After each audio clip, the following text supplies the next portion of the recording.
Hello बच्चों, कैसे हैं आप सभी। कल हम लोगों ने डिस्कशन किया था अपने लास्ट वीडियो के अंदर ट्रांसपिरेशन और इवापोरेशन के बारे में।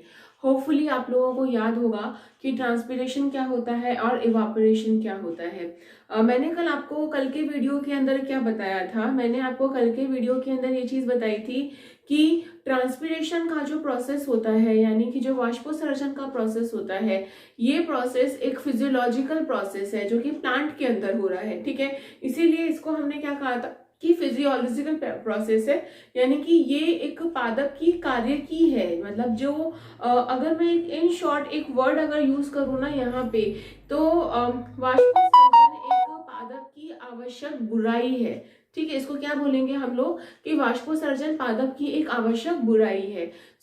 अगर हम बात करें यहाँ पे नेक्स्ट चीज के बारे में जिसको हम लोगों ने इवापोरेशन कहा था, तो ये हमेशा किसी भी एक सतह पे होता है। आई रिपीट, इवापोरेशन जो होता है वो हमेशा एक सतह पे होता है और इसका कोई मतलब नहीं है कि वो चीज लिविंग है या फिर वो नॉन लिविंग है। दूसरी इंपॉर्टेंट चीज मैंने आप लोगों को एक चीज और कही थी कि जो ट्रांसपिरेशन का जो प्रोसेस है, ट्रांसपिरेशन के प्रोसेस के अंदर जो ये क्या कर रहा है, ये कूलिंग डाउन होने का प्रोसेस है। यानी कि जब टेम्परेचर 40 डिग्री से अबोव पहुंच जाता है तब प्लांट क्या करता है कि फोटोसिंथेसिस को उस टाइम पे रोक देता है। ठीक है, और जब प्लांट फोटोसिंथेसिस को रोक देता है तो वो अपने आप को बचाने का प्रयास करता है, अपने आप को कूलिंग डाउन करने का प्रयास करता है, और तभी पौधा क्या करता है, यहाँ पे ट्रांसपिरेशन करता है। अच्छा, दूसरी इंपॉर्टेंट चीज मैंने कहा था कि लिविंग और नॉन लिविंग में अगर हम बात करें इवापोरेशन के बारे में, उससे कोई मतलब नहीं है कि वो लिविंग में है कि वो नॉन लिविंग में है। ठीक है, ये मेन मुद्दे की बात यहाँ पे क्या आती है कि यहाँ पे वाटर जो है वो वेपर की फॉर्म में कन्वर्ट हो रहा है।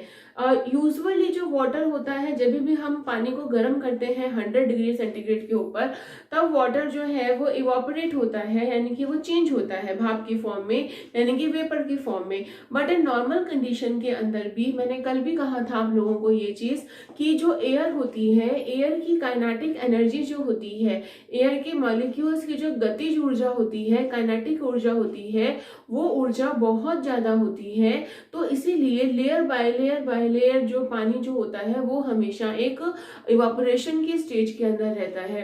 बेटा देखो, एक नॉर्मल सी चीज है, अगर इवापोरेशन नहीं होगा तो बारिश भी नहीं होगी। ठीक है, तो इवापोरेशन, कंडेंसेशन और प्रेसिपिटेशन ये एक नेचुरल फिनोमिना है जो नेचर के अंदर होता है। इसको तो हम लोग डिस्कस कर ही नहीं रहे हैं। हमारा मुद्दा क्या है, हमारा मुद्दा ये है कि ट्रांसपिरेशन क्या चीज है। तो पौधा क्या कर रहा है बेटा, पौधा अपने आप को कूल डाउन करने का प्रयास कर रहा है, अपने आप को ठंडा करने का प्रयास कर रहा है, और उसी चीज को हम लोग क्या बोल रहे हैं, उसी चीज को हम लोग ट्रांसपिरेशन यानी कि वाष्पोत्सर्जन बोल रहे हैं। तो ट्रांसपोसर्जन बोला मैंने, सॉरी, हिंदी और इंग्लिश दोनों चीजें मिक्स हो जाती है ना कई बार। तो अगर मैं ये बोलूं आप लोगों से कि जो ट्रांसपिरेशन है वो किस किस चीज से हो सकता है, तो पहले हम डिस्कस करते हैं कि उसके टाइप्स क्या क्या हैं। ठीक है, so overall type of transpiration के अंदर एक होता है क्यूटिकुलर ट्रांसपिरेशन, यानी कि वो किससे होता है, क्यूटिकल से होता है, यानी कि जो बिल्कुल आउटर मेम्ब्रेन है, बिल्कुल बाहर की जो मेम्ब्रेन है, वहां से ये ट्रांसपिरेशन होता है। जो क्यूटिकल होती है, यानी कि ये एक प्रोटेक्शन लेयर होती है प्लांट की। जो लीव्स होती हैं, लीव्स के ऊपर एक प्रोटेक्शन लेयर होती है, या फिर स्टेम के ऊपर भी क्यूटिकल होती है। तो वहां पे जो अगर हम बात करें कि इधर से जो ट्रांसपिरेशन होगा उसको हम क्या बोल रहे हैं, क्यूटिकल से जो ट्रांसपिरेशन होगा वो हमेशा 5 to 10% तक होता है। बहुत ज्यादा ट्रांसपिरेशन यहाँ पे नहीं होता है। सेकंड अगर हम बात करें, इसको हम लेंटिकुलर ट्रांसपिरेशन बोलते हैं। ये होता है सिर्फ और सिर्फ स्टेम से होता है। ठीक है, थोड़ा बहुत अमाउंट इसका फ्रूट्स से भी होता है, सॉरी, थोड़ा बहुत जो अमाउंट है ये कौन करते हैं, फ्रूट्स करते हैं। ठीक है, फ्रूट्स से भी अगर ट्रांसपिरेशन हो रहा है, या फिर स्टेम। देखो बेटा, एक बात का ध्यान रखना, स्टेम जो होता है ये एक ऐसा पार्ट है जो स्क्लेरेन्काइमेटस टिश्यू से बना हुआ है, पहली बात। दूसरी बात कि ये स्क्लेरेनकाइमस टिश्यूज जो होते हैं, यानी कि इनको हम क्या बोलते हैं, इनको हम दृढ़ोत्तक बोलते हैं हिंदी के अंदर। तो जो ये दृढ़ोत्तक होते हैं, ये प्लांट को एक मजबूती प्रोवाइड करने के लिए, एक स्ट्रेंथ प्रोवाइड करने के लिए ये होते हैं। तो पहली बात तो ये आपको याद रहेगी।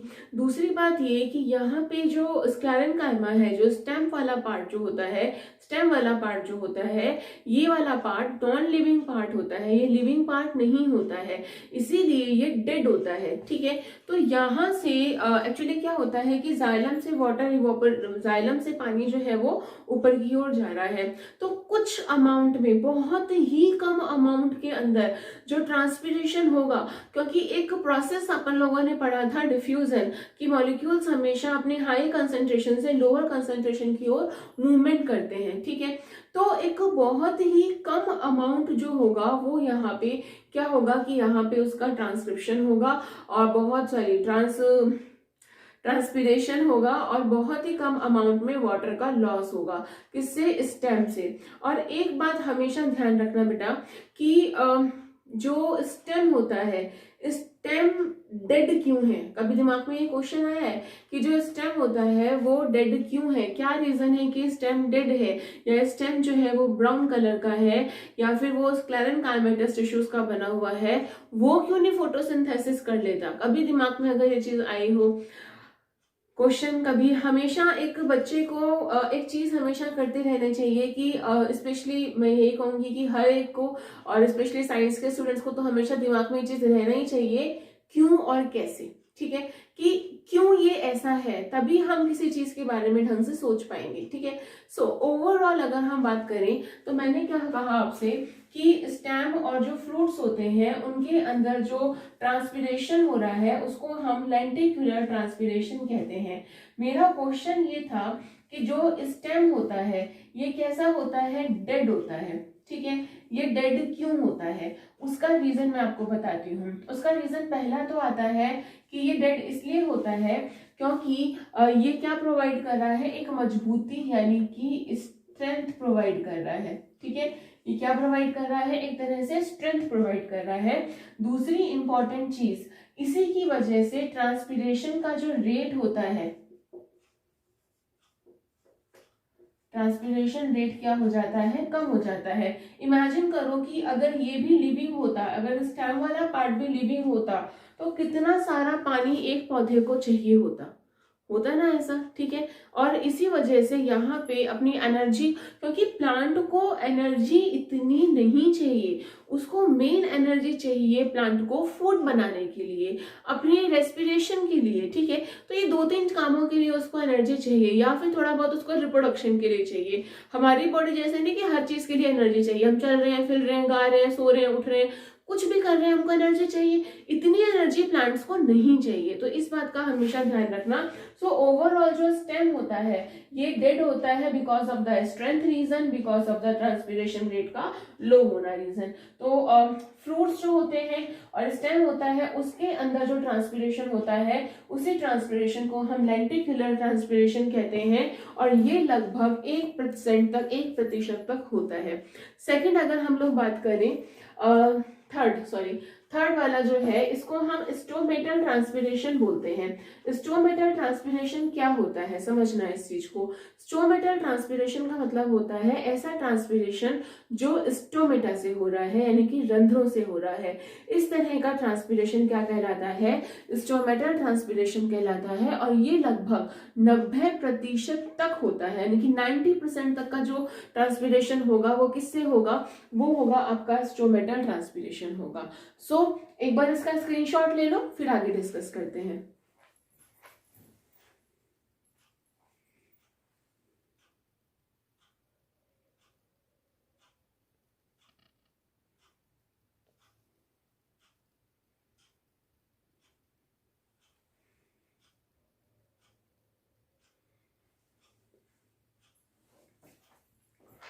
यस, तो आप लोगों ने इसका स्क्रीनशॉट ले लिया होगा, उम्मीद करती हूँ। और नेक्स्ट हम लोग बात करते हैं कि ट्रांसपिरेशन का रूट क्या है, यानी कि अगर हम बात करें कि ट्रांसपिरेशन का प्रोसेस क्या होता है। सो नेक्स्ट हम लोग बात कर रहे हैं प्रोसेस के बारे में, ठीक है, यानी कि कौन सी प्रक्रिया है जिसकी वजह से यहाँ पे ट्रांसपिरेशन हो रहा है। तो अगर हम देखें यहाँ पे, इसको हम एक पार्टीशन में कर देते हैं। ये एक लीफ की टिपिकल स्ट्रक्चर है जहाँ पे ऊपर वाली जो है ये, इसको हम अधिचर्म बोल रहे हैं, यानी कि ये कौन सी एपिडर्मिस है, इसको हम अपर एपिडर्मिस बोल रहे हैं, यानी कि जो ये अबोव वाली है ये कौन सी है, अपर एपिडर्मिस। इसके ऊपर जो लेयर होती है वो क्यूटिकल की लेयर होती है। ये वाले टिश्यूज जो होते हैं वो पैलिसेड टिश्यूज होते हैं, ठीक है। अंदर की तरफ ये जो है इसको हमने बोल दिया, क्या मैंने लिखा नहीं हुआ ना, ओके, इसको हमने कह दिया ये एंडोडर्मिस है, ठीक है। अंदर जो है ये वाली स्ट्रक्चर, इसको हमने फ्लोएम कहा। ये वाली स्ट्रक्चर जो है इसको हमने जाइलम कहा। ये जो है ये क्या है, ये स्टोमेटा है। अच्छा, दूसरी इंपॉर्टेंट चीज, ये जो है ये आपको दिखाई जो दे रहे हैं, इनको हम लोग बोलते हैं स्पॉन्जी पैरेन्काइमा टिश्यूज बोलते हैं। क्या बोलते हैं इनको, स्पॉन्जी पैरेन्काइमा टिश्यूज बोलते हैं। और ओवरऑल ये स्टोमेटा है और इन्हीं से ही एयर जो होती है, ठीक है, वो बाहर निकलती है। इन्हीं से ही अगर हम बात करें ट्रांसपिरेशन का प्रोसेस होता है। सो ओवरऑल यहाँ पे, अच्छा एक बच्चों एक चीज हमेशा ध्यान रखना, वो ये कि जो प्लांट का कोई सा भी पार्ट क्यों ना ले लो, जब भी उसको ड्रॉ करोगे तो उसमें हमेशा ध्यान रखना, बच्चे यूजुअली बीएससी के अंदर, ग्रेजुएशन के अंदर इसमें क्या होते हैं, कंफ्यूज होते हैं कि जाइलम और फ्लोएम बनाए या नहीं। तो यहाँ पे कभी भी कंफ्यूज मत होना, प्लांट के हर एक पार्ट के अंदर जाइलम और फ्लोएम होता है, चाहे वो कुछ ही हो, फ्लावर से लेके और अगर हम बात करें पराग कोश तक, ठीक है, या फिर अंडाशय तक भी यहाँ पे जाइलम और फ्लोएम होगा। भाई खाना और पानी तो सभी को चाहिए ना, तो इसीलिए हर एक कंडीशन के अंदर यहाँ पे जाइलम भी होगा और फ्लोएम भी होगा। तो यहाँ पे जाइलम भी है और फ्लोएम भी है। नीचे वाली एपिडर्मिस जो है उसको हमने लोअर एपिडर्मिस बोल दिया। अच्छा, एक चीज का ध्यान रखना, डिपेंड करता है लीव्स की बनावट पे और लीव्स के स्ट्रक्चर के ऊपर। कई बार ऐसा होता है कि स्टोमेटा जो होते हैं वो अपर पार्ट में ज्यादा होते हैं, कई बार ऐसा होता है कि स्टोमेटा लोअर पार्ट में ज्यादा होते हैं, और कई बार ऐसा होता है कि दो स्टोमेटा अपर एंड लोअर दोनों पार्ट में कैसे होते हैं, इक्वल होते हैं, बराबर होते हैं। तो यही चीज का थोड़ा सा आप लोग ध्यान करके चलना। तो मैंने यहाँ पे जो चीज बनाई है, यहाँ पे जो मैंने लीफ बनाई है वो टिपिकल ऐसी लीफ बनाई है जहाँ पे जो लोअर पार्ट है उसका लीफ का, वहां पे स्टोमेटा प्रेजेंट है। सो ओवरऑल अगर हम लोग बात करें यहाँ पे, तो तुम लोगों ने देखा है कि यहाँ पे एयर स्पेसेस प्रेजेंट है, ठीक है। तो यहाँ पे अमाउंट ऑफ वाटर, पहली इंपॉर्टेंट चीज तो यहाँ पे क्या आती है कि जैसे ही पौधा ये प्रोसेस शुरू करेगा ट्रांसपिरेशन का, तो वो एकदम एब्जॉर्प्शन करेगा, ठीक है, एब्जॉर्प्शन करेगा वाटर का, बहुत सारा पानी ऊपर की ओर जाएगा। पानी ऊपर की ओर जाने की वजह से, यानी कि जो ये जाइलम है, इससे पानी निकल के इन एयर स्पेसेस में आके भर जाता है, ठीक है। और जब पानी इन एयर स्पेसेस में आके भर जाता है तो धीरे धीरे वो क्या होगा, वो वेपर की फॉर्म में चेंज होने लगता है, ठीक है। और वेपर की फॉर्म में चेंज होने की वजह से ये आगे मूव करता जाता है स्टोमेटा से, ये बाहर की ओर निकल जाता है। तो ये वाला एक प्रोसीजर होता है जिसको हम ट्रांसपिरेशन की प्रक्रिया यानी कि ट्रांसपिरेशन का प्रोसेस कहते हैं। सो ओवरऑल अगर मैं ये बोलूं कि सराउंडिंग में एक प्रोसेस होता है जिसको हम लोगों ने डिफ्यूजन कहा था। सराउंडिंग में वाटर वेपर कम है, समझ रहे हो ये चीज, सराउंडिंग में ह्यूमिडिटी कम है, ठीक है। अब ह्यूमिडिटी सराउंडिंग में कम होने की वजह से वाटर मॉलिक्यूल प्लांट के अंदर से बाहर की ओर क्या कर रहे हैं, मूवमेंट कर रहे हैं। तो जब जो वाटर मॉलिक्यूल प्लांट के अंदर से बाहर की ओर मूवमेंट करने का प्रयास कर रहे हैं, तो ये डिफ्यूजन हो रहा है। तो पानी कहाँ से आया, पानी आया जाइलम से आगे जाके इन एयर कैविटीज में भर जाता है, यहाँ से फिर धीरे धीरे वो मॉइस्चर की फॉर्म में चेंज होगा और धीरे धीरे वो कहाँ, इन एयर स्पेसेस से बाहर जो है वो कन्वर्ट हो जाएगा, बाहर जो है वो निकल जाएगा। और यही प्रोसेस क्या कहलाता है, ट्रांसपिरेशन का प्रोसेस कहलाता है। अच्छा, एक इंपॉर्टेंट चीज याद रखना कि ट्रांसपिरेशन कितना करेगा अपना प्लांट। कोई भी जो अगर हम बात करें कि जो प्लांट का ड्राई वेट है, ठीक है, जो ओवरऑल प्लांट का वेट है उसी के इक्वल अमाउंट के अंदर ही प्लांट जो होता है वो ट्रांसपिरेशन करता है। मतलब कितना बड़ा पौधा है, उसको बचाने के लिए कितना पानी चाहिए, ठीक है, उसी के अकॉर्डिंगली वो क्या करेगा, ट्रांसपीरेशन करेगा। सो ओवरऑल मैंने आप लोगों को आज के वीडियो में 2 चीजें बताई। पहली चीज मैंने आप लोगों को बताई कि ट्रांसपीरेशन 3 टाइप से होता है, क्यूटिकुलर ट्रांसपीरेशन, लेंटिकुलर ट्रांसपीरेशन और स्टोमेटल ट्रांसपीरेशन। क्यूटिकुलर कहाँ से होगा, क्यूटिकल से होगा। लेंटिकुलर जो होगा वो स्टेम और फ्रूट से होगा, और स्टोमेटल जो होता है वो स्टोमेटा से होता है। दूसरा प्रोसेस मैंने कहा आप लोगों से कि ये किस में होता है, लीफ में होता है। लीफ में जो पानी आता है वो जाइलम से आता है। जैसे ही पानी यहाँ पे आएगा और अगर बाहर पानी का अमाउंट जो है वो कम है, मॉइस्चर कम है, तो एक नॉर्मल प्रोसेस हो रहा है, उस नॉर्मल प्रोसेस में वाटर के मॉलिक्यूल हाई कंसेंट्रेशन से लोअर कंसेंट्रेशन की ओर मूवमेंट कर रहे हैं। तो पानी पहले कहाँ पे आ जाएगा, इन एयर कैविटीज में आ जाएगा, और एयर कैविटीज से इस वाटर वेपर के थ्रू यहाँ से बाहर निकल जाएगा, ठीक है। तो ये वाला प्रोसेस कहलाता है ट्रांसपीरेशन। उम्मीद करती हूँ कि आप लोगों को आज का वीडियो पसंद आया होगा और समझ में भी आया होगा। नेक्स्ट वीडियो के अंदर हम लोग डिस्कस करेंगे कि ट्रांसपीरेशन जो होता है स्टोमेटा से होता है, तो स्टोमेटा के स्ट्रक्चर क्या होती है और कितने टाइप के स्टोमेटा होते हैं, ठीक है। तब तक के लिए अपना बहुत बहुत ध्यान रखो। Thank you so much for watching, और स्माइल करते रहो, पढ़ते रहो, और कोई प्रॉब्लम भी आए तो प्लीज कमेंट जरूर करिएगा। Thank you so much.